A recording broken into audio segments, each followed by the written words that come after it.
contrast from the hope and change to the reality of 2012. $6 trillion in new debt. And you know the $6 million man? He's the $6 trillion man. He truly is. I'm from Chicago, and as you know,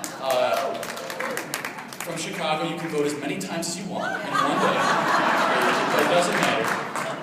My grandfather has been dead for 20 years, lifelong Republican, but he's been voting Democrat since 1981.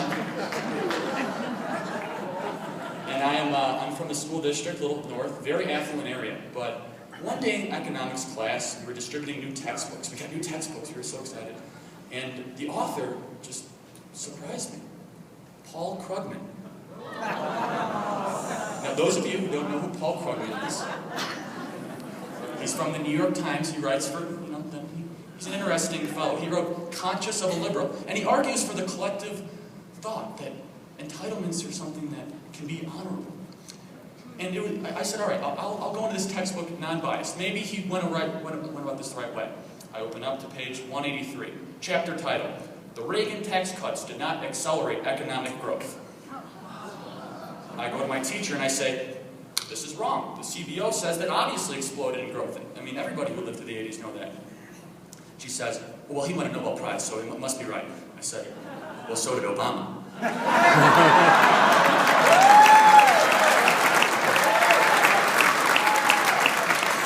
And then she said, she had some choice words. Charlie, you can go in the hall. But that's what sprung me to start this movement, Turning Point USA. Throughout my career in high school, I had some wonderful teachers that changed my life.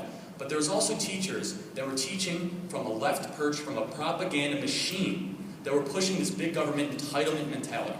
And I got to thinking, okay, the teachers are one thing, but where was the parent in the school board meeting when that economics textbook got approved?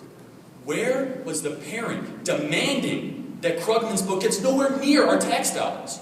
I'll tell you where. That's the empty chair Clint Eastwood was talking about. Empty chairs all across the country where conservatives say, oh, the school board meeting, those aren't that important. They put it on Tuesday night at like midnight and they make it 8 hours long for a reason, granted.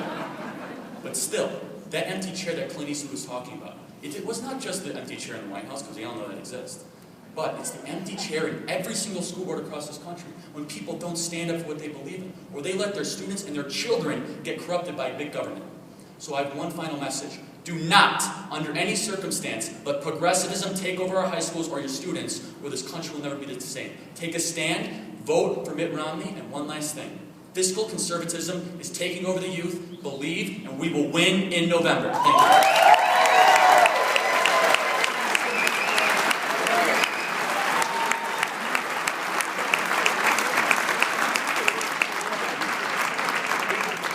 I love the stories of students taking it to the administration in their school.